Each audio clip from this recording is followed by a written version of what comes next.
So, Will, you weren't. You said you weren't really entirely satisfied with that last performance against Ross. They come at you with Alex Oliveira. What are your thoughts? That fight you were expected to get? I mean, you never know what fight you're going to get, especially right now in the lightweight division. You don't know what's going on. But when they offered me the fight, it was for me. It was more just getting back in there, getting my rhythm. I didn't feel comfortable with the Ross Pearson win. I'm happy with it. I did my job. On short notice, taking that fight and putting together a game plan to get out of there with a W. I'm happy with that. But the performance, I didn't feel good with. I never felt like my mind and my body was on the same page.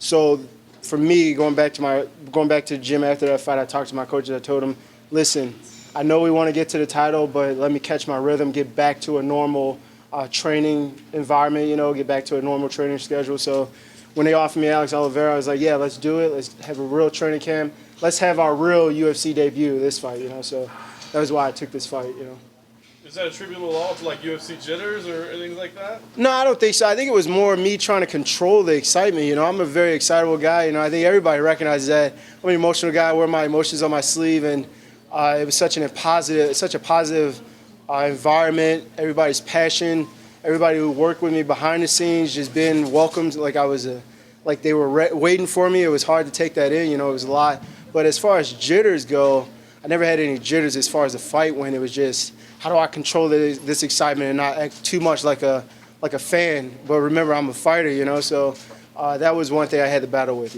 Alex had spent some time in Florida, right? Had you guys ever worked out together? No, we've crossed paths, but I never got a chance to work with him. I think it was a lot of times when he was coming in, I was on my way out, headed to a fight, or I was on the back end of a training camp, So we never crossed paths. I saw him around, We said what's up to each other, whatever, But I never got a chance to see him train or train with him, What do you think about his game? I think a lot of people are looking at this. Even though you guys are both well-rounded, I think a lot of people are looking at this. If you're winning, it's because your grappling's winning. If he's winning, it's because he's staying away and using his striking. Do you think it boils down to that kind of fight? I don't think so. I think if people go back and they look at my fights, you've only seen my striking get better every single fight.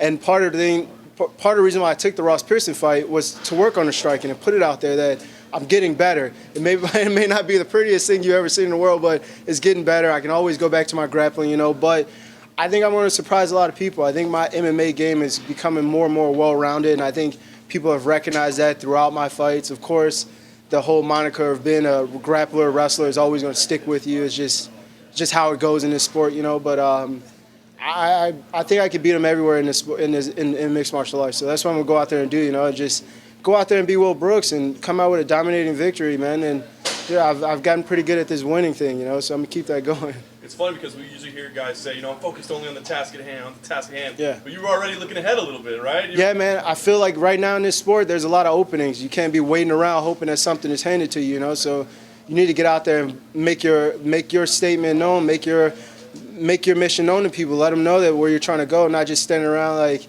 I don't know, Khabib and Ferguson and all these guys at the top. They're kind of standing around waiting for somebody to point them in a direction instead of telling somebody, listen, this is where I'm going, this is what I should deserve, and this is what I want.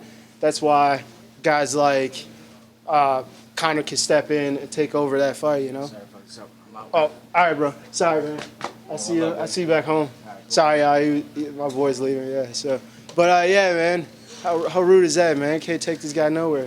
But yeah, man, it's a wide open window right now in the lightweight division. So why not get out there and just make your noise and try to make sure everything's set up ahead of time, So whatever. So you got an alternate plan now that Michael got matched up with him? I know, right? I'm starting to rethink it. Now I'm thinking like, man, maybe I just try to get the winner of that fight because, who knows what happened. That guy might win that fight and still not get a title fight. So I'm like, heck, might as well get the winner of that one. So, I would prefer, if I do look for the winner of that fight, I would prefer if it's Michael Johnson that comes out. I'll be rooting for him, if I'm looking for the winner. But, I don't know now, man. It kind of threw a little bit of a monkey wrench in my plans, as far as them matching them up like that. But, it is what it is, man. Just adapt and change your game plan a little bit. One more question, guys.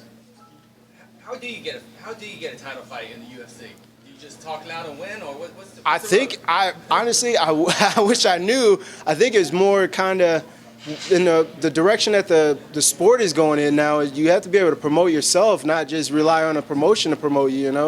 And I think a lot of these guys they haven't figured that out. Not just being able to compete in the cage, but also compete outside the cage. And this is a dog-eat-dog sport right now, and Conor's eating it all up because he's outworking everybody in every aspect. So, hell, man, I'm not about to sit around and wait until I'm thrown in the mix of looking like Ferguson or Khabib or Cerrone, who doesn't know if he's a lightweight or a welterweight. All this, it's all mixed up.